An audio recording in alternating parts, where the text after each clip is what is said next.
കറക്റ്റായിട്ട് ഓരോ 1 by 1 പറഞ്ഞുതരാം. Financial capitalism. പണമില്ലാതെ ഒരു സെക്കൻഡ് നിങ്ങൾക്ക് മുന്നോട്ട് പോകാൻ പറ്റും.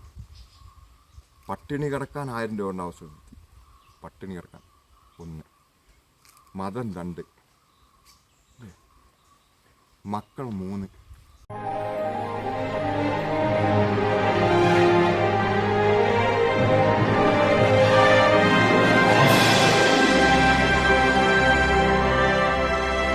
മൗലിക വിദ്യാഭ്യാസം നിങ്ങൾക്ക്. അപ്പം ഇവിടെ കുംഭമേള കുംഭമേളയാണ് ആഘോഷിക്കേണ്ടത്. ഇപ്പം ഫെബ്രുവരി ആയിട്ടേ ഉള്ളൂ. മാർച്ച് കിടക്കുന്നു, ഏപ്രിൽ കിടക്കുന്നു, മെയ് കിടക്കുന്നു. ഈ 3 മാസത്തെ വെയിലിനെ നമ്മൾ എങ്ങനെ നേരിടും നല്ല ചിന്തിക്കുന്നത്. നിങ്ങൾക്ക് ബാത്റൂം അടക്കം AC ആക്കേണ്ടി വരും കുറച്ച് കഴിഞ്ഞാൽ. നിങ്ങൾ ഇരിക്കൂല അവിടെ സാറേ. ഇപ്പോഴും ചൂടാ, സഹിക്കൂല. ഇപ്പം തന്നെ ചൂടായി. മാർച്ച് പോട്ടെ, ഏപ്രിൽ മെയ് കിടക്കുക. ഞങ്ങൾ എന്താ അവിടെ ഭ്രാന്തനാണെന്ന് സാർ ചിന്തിക്കുന്നുണ്ടോ? നിങ്ങൾ ഈ തീയിലേക്ക് പോകുന്ന പാറ്റേനെ എത്ര പിടിച്ച് മാറ്റാനും പോവില്ല. തീയിലേക്ക് പാറ്റ പറന്നു വരും. പാറ്റയ്ക്ക് തീയിൻ്റെ ചൂടറിയാം. പാറ്റയ്ക്ക് തീ പുഷ്പമായി തോന്നുന്നത്. പക്ഷെ പാറ്റയാണെന്നും മറ്റേത് തീയാണെന്നും നമുക്ക് മനസ്സിലാകുന്ന നമ്മൾ തിരിച്ചറിയുന്നവനാണ് മെൻ്റലി ഡിസോർഡറാണ്. അല്ലാത്തവർക്ക് പ്രശ്നം. അല്ലെങ്കിൽ നമ്മൾ മദ്യത്തിനോ മയക്കുമരുന്നിനോ അടിമയാകണം. മദ്യത്തിനും മയക്കുമരുന്നിന് അടിമയാണ്, അത് ലഹരിയായി മാറും. എനിക്ക് മദ്യം കഴിച്ചു കഴിഞ്ഞാൽ വയറെരിയും, പുക വലിച്ചു കഴിഞ്ഞാൽ ശ്വാസം വിടും. എന്നിട്ട് ഞാൻ 2 3 ഒക്കെ പുക വലിക്കുന്നുണ്ട്. ഇത് ഫുൾ ടൈം വലിക്കാൻ പറ്റുന്നതല്ല. ഏതെങ്കിലും ഒരു ദിശയിലോ ഒന്നും മുറുക്കുന്നവരുണ്ടോ, അല്ലെങ്കിൽ പുകല ഉപയോഗിക്കുന്നവരുണ്ടാവും, മദ്യം ഉപയോഗിക്കുന്നവരുണ്ടാവും. ഈ പുകലയും സ്പിരിറ്റും മനുഷ്യനെ ഒഴിവാക്കാൻ പറ്റാത്ത. പുകല, സ്പിരിറ്റ്, ചായ ഈവൻ മസ്റ്റ് ഇതരണോ സാർ? നിങ്ങൾക്ക് ചായ നിർബന്ധം, നിങ്ങൾക്ക് കാപ്പി നിർബന്ധം. രാവിലെ വൈകുന്നേരത്ത് നിങ്ങൾ ചായ കഴിക്കണം. അത് കഴിഞ്ഞാൽ പിന്നെ പുകയില ഉപയോഗിക്കുന്നവരുണ്ട്. പുകയില കഴിഞ്ഞാൽ പിന്നെ സ്വല്പം മദ്യം ഉപയോഗിക്കുന്നുണ്ട്. അതതിൻ്റെ പാനലാണ്. നിങ്ങൾക്ക് എനിക്കൊന്നും പരിപാടി ഒന്നും ഞാൻ ലീവാക്കി. നിങ്ങൾക്ക് കുറേ പരിപാടി ഉണ്ടാവും. നിങ്ങൾ പോയി ഡ്യൂട്ടി ചെയ്യൂ. എന്നെക്കാട്ടിലും വലുത് നിങ്ങൾക്ക് നിങ്ങളുടെ ദിനചര്യകളാണ്. നിങ്ങൾ ദിനചര്യകൾ കുറേ ചെയ്യേണ്ടതുണ്ട്. നിങ്ങളെ കാത്തിരിക്കുന്നവരുണ്ടാവും കുറേ. നിങ്ങളെ കുടുക്കിയത് കാരണം നിങ്ങൾ ഫിനാൻഷ്യൽ ക്യാപിറ്റലിസത്തിൽ വീണു. ഒന്നിലല്ല. അതായത് ഒരു ഡോക്ടറായ ഞാൻ ഒരു രോഗിയെ കാണുമ്പം എനിക്കറിയാം അവൻ്റെ എവിടെയൊക്കെ മുറിവേറ്റിട്ടുണ്ട്, ആ മുറിവിന് എത്രത്തോളം ആടുണ്ട്, അവൻ്റെ ജീവൻ എങ്ങനെ സംരക്ഷിക്കാൻ പറ്റും, അവനെങ്ങനെ മരണത്തിന് കീഴടങ്ങുമെന്ന് എനിക്ക് പ്രഥമ ദൃഷ്ടിയിൽ മനസ്സിലാവും സാറേ, മനസ്സിലാവും. എൻ്റെ ജനത ഒരിക്കലും രക്ഷപ്പെടില്ല. ആ രീതിയിൽ അവർക്ക് മുറിവേറ്റ് കഴിഞ്ഞു. പറഞ്ഞുതരാം ഒന്ന് കറക്റ്റായിട്ട് ഓരോ 1 by 1 പറഞ്ഞുതരാം. Financial capitalism. പണമില്ലാതെ ഒരു സെക്കൻഡ് നിങ്ങൾക്ക് മുന്നോട്ട് പോകാൻ പറ്റും. പട്ടിണി കിടക്കാൻ 1000 രൂപ ആവശ്യം. പട്ടിണി കിടക്കാൻ 1. മതം 2. മക്കൾ 3.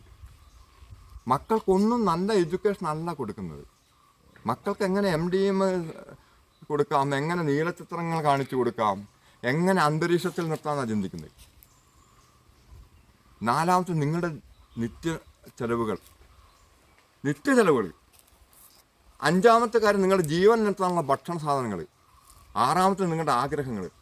ഏതിലാണ് നിങ്ങൾ ഫിറ്റ്നസ് പറയാം? ഏതിലാണ് ഫിറ്റ്നസ്? ലോൺ ഉണ്ടാവും, കുറേ കടങ്ങൾ ബാക്കിയുണ്ടാവും. കുറേ കടങ്ങൾ നിങ്ങൾക്ക് ബാക്കിയുണ്ട് ഇഷ്ടം പോലെ. കുറേ ചിന്തകളുണ്ടാവും, കുറേ വേദനകളുണ്ടാവും, അല്പം സന്തോഷം ഉണ്ടാവും, അല്പം ആസ്വദിക്കുന്നു. ഞാൻ തന്നെ എനിക്ക് 50 വയസ്സ് തികഞ്ഞു, 51 ഓടിക്കൊണ്ടിരിക്കുക. ഇനി എത്രയാണെന്ന് അറിയാം. ഇനി ഓരോരോ മിനിറ്റും ലോട്ടറി 1ാം സമ്മാനം.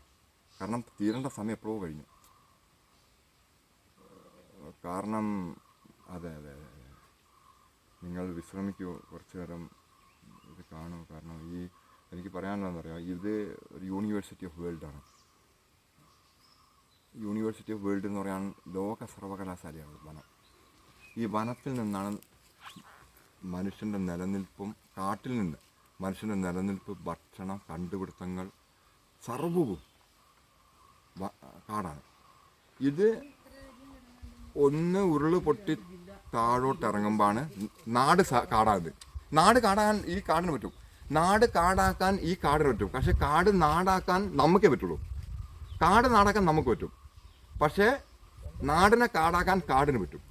കാരണം സ്ട്രീറ്റ് ലൈറ്റ് ഉള്ള റോഡായിരുന്നു ഇത്. സ്കൂൾ ബസ് പോയിരുന്ന റോഡാണ് സാറേ ഇത്. സ്കൂൾ ബസ് പോയ റോഡാണ് സാറേ ഇത്. ഇതിൻ്റെ അടിയിൽ ഒരു വീടുണ്ട്, ഇതിൻ്റെ അടിയിൽ വീടുണ്ട്. ജനങ്ങൾ ഒരു രാജ്യത്തിൻ്റെ, ഒരു നാടിൻ്റെ ഹൃദയസ്പന്ദനം ഫസ്റ്റ് അറിയുന്ന ജനങ്ങളാണ്, സാധാരണക്കാർ. അത്രയേ ഉള്ളൂ. നിങ്ങൾ അറിഞ്ഞിരിക്കുക. വെളുപ്പും കറുപ്പും ഉണ്ട്, മൈനസും പ്ലസും ഉണ്ട്. അതിനെ നിങ്ങൾ അറിഞ്ഞിരിക്കുക. അതാണ് നിങ്ങളുടെ ഈശ്വരൻ. ആ ഹരിയാണ് ലഹരി. ഹരി എന്ന് പറഞ്ഞാൽ ഹൈന്ദവ ബോധം എന്നല്ല, ഹരി അറിവാണ്. ഹരി അറിവാണ്. അപ്പോൾ ആ അറിവിനെ നിങ്ങൾ അറിഞ്ഞിരിക്കുക. ഈ അറിവിനെന്ന് പറഞ്ഞാൽ ഇപ്പോൾ ഒരു നിസ്സാര കാര്യം ഞാൻ സാറിന് അത് പറഞ്ഞിരിക്കുക. നമ്മളിപ്പോൾ കടലിനെക്കാട്ടും 4000 അടി ഉയരത്തിൽ വന്നിട്ടുണ്ട്. 4000 അടി ഉയരത്തിൽ. അപ്പോൾ 1.5 കിലോമീറ്റർ വരുന്നുണ്ട്. ഈ 4000 അടി ഉയരത്തിൽ നിൽക്കുന്ന നമ്മൾക്ക് അപ്പോൾ ഈ കടപ്പുറത്ത് നിന്ന് ഒരു 50,000 ലിറ്റർ വെള്ളം ഈ പർവ്വതത്തിൻ്റെ മുകളിലേക്ക് പമ്പ് ചെയ്ത് കയറ്റാൻ എത്രായിരം HP മോട്ടറാണ് നമ്മൾ ചിന്തിക്കുന്നത്. എത്ര HP മോട്ടർ വേണം സാർ? ഒരു വിമാനത്തിന് പറ്റുമോ? ഒരു കപ്പലിൻ്റെ എഞ്ചിന് പറ്റുമോ? ഇല്ല, പറ്റില്ല. 1.5 കിലോമീറ്റർ ഹൈറ്റിലേക്ക് ഒരു 50,000 ലിറ്റർ വെള്ളം, എത്രായിരം ലിറ്റർ ഇന്ധനം കത്തേണ്ടി വരും. അതാണ് നാച്ചുറൽ പവർ ഫ്രീ ആയിട്ട് തരുന്നത്. അതിനെ നിങ്ങൾ റെസ്പെക്റ്റ് ചെയ്യുക, തിരിച്ചറിയുക, തിരുത്തുക. നിങ്ങൾ മനസ്സിലാക്കുക, ഇവിടെ അല്ല അമ്പലവും പള്ളിയല്ല വിഷയം. ഇവിടെ കുംഭമേള അല്ല വിഷയം. ഇവിടെ കുംഭമേളയാണ് വലുത്. അവർക്ക് കുംഭമേള ആയാലും കുംഭം, മീനം മേള, അടവം മേള ആഘോഷിക്കട്ടെ. ഒരു കുംഭം മാത്രമല്ല സാറേ മേളം. മീനമാസത്തിൽ മേള ആഘോഷിച്ചോട്ടെ. മേടമാസത്തിൽ നമ്മളെന്തും ചെയ്തു പോകും. അതുകൊണ്ടാണ് വീട്ടു തടങ്കലിൽ കാട്ടിലല്ല, വീട്ടു തടങ്കലില്ല. ഞങ്ങൾ പുറത്തിറങ്ങിയാട്ടിയോ? പുറത്തിറങ്ങുമ്പോൾ എന്താ പറയുക, ഇവിടെ തന്നെ 2 ദിവസം മുൻപേ തീരുമാനം എടുത്താൽ പുറത്തിറങ്ങി. ആരോടും മിണ്ടരുത്. ആട്ടനാടും അത് മുന്നിൽ കിടന്നത് ഇങ്ങനെ പപ്പ കളിക്കുക, ആരും പോവുക, കഴിയുന്നത് ഉടക്കല്ലേ എന്ന് പറഞ്ഞിട്ടാണ് പോകുന്നത്. പിന്നെ കണ്ടാൽ തിരിഞ്ഞ് നിൽക്കുക, അല്ലേ പോവും. എനിക്ക് നിങ്ങൾക്ക് ആശയം പകർന്ന് തരേണ്ടതുണ്ട്. അല്ലെങ്കിൽ ഭയങ്കര കുറ്റബോധമാവും. നിങ്ങൾ അത് പ്രായോഗികമാക്കിയാലും ആക്കിയില്ലെങ്കിലും ഞാൻ നിങ്ങളോട് പറയാൻ എൻ്റെ കടമയും നിങ്ങളുടെ അവകാശമാണ് സാറേ. കഴിഞ്ഞ ദിവസം ഇവിടെ പിന്നെ സബ് കളക്ടർ ഉൾപ്പെടെയുള്ള ടീം ഇവിടെ വന്നു. എന്നെ ട്രക്കിങ്ങിന് കൊണ്ടുപോയി. എന്നെ പിടിച്ചാൽ ട്രക്കിങ് വന്നു. അപ്പോൾ അവർക്ക് ട്രക്കിങ് കൊടുക്കാൻ വേണ്ടി ഞാൻ നിന്നപ്പോൾ നമ്മുടെ അയൽവാസിക്ക് ഒരു മുറിവേറ്റു. ഞാൻ പറഞ്ഞു, സാറേ ജഡ്ജിയല്ല എനിക്ക് വിഷയം, ഇയാളാണ് വിഷയം. ഞാൻ അയാളും കൂടെ ഹോസ്പിറ്റലിൽ പോയി. അവിടെ ഞാൻ വലിയ ജഡ്ജിയാണ്, ഞാൻ ചന്തിയും തൂങ്ങി വയറും ചാടി വെള്ളമെടുത്ത് വെളുക്കഴിച്ചിട്ടല്ല. ആ മനുഷ്യത്തിനാണ് എൻ്റെ കൈ ആദ്യം മുറിയണം. അതാണ് ഞാൻ നിങ്ങളോട് പറഞ്ഞത്. നിങ്ങളെ ആദ്യം മുറിവിൻ്റെ വേദന ഞാൻ അറിയിച്ച് കാണിച്ചു തരണം, എന്നാലേ നിങ്ങൾക്ക് മുറിവിൻ്റെ വേദന അറിയുള്ളൂ. അപ്പം നിങ്ങൾ എൻ്റെ മുറിവിന് മരുന്ന് തേക്കുള്ളൂ. അല്ല നിങ്ങളെയൊക്കെ എൻ്റെ മുറിവ് ആ സൗന്ദര്യവർദ്ധ, അതാണ് ഞാൻ സാറിന് റിപ്പീറ്റ് ചെയ്ത് അവിടെ ഹോസ്പിറ്റലിൽ എത്തിച്ചു. അവിടെ സ്ഥലം എനിക്കറിയാം.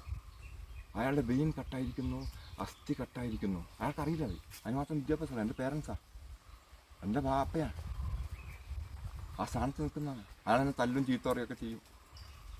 അപ്പോൾ എൻ്റെ കൂടെയുള്ള ആൾക്കാർ ചെയ്യുമ്പോൾ അയാൾ ബാപ്പ കുറേ കാലം നമ്മുടെ തോളിലിട്ട് കൊണ്ടുവരുന്നുണ്ട്. ഒരു സെക്കൻഡ് ബാപ്പാൻ്റെ തോളിൽ നിന്ന് ഇറങ്ങിയിട്ടുണ്ടെങ്കിൽ കരയുന്ന നമ്മൾ, ഒരു സെക്കൻഡ് ബാപ്പ തോളത്ത് നിന്നെടുത്ത് നിലത്ത് വെച്ചാൽ കരയുന്ന നമ്മൾ, നാളെ ബാപ്പയെ തുല്യവും സമാനവുമായ പ്രതിപ്രവർത്തനം കൊടുക്കേണ്ടതുണ്ട് സാർ. അത് തിരിച്ചു കൊടുക്കാൻ ബാധ്യസ്ഥരാണ് നമ്മൾ.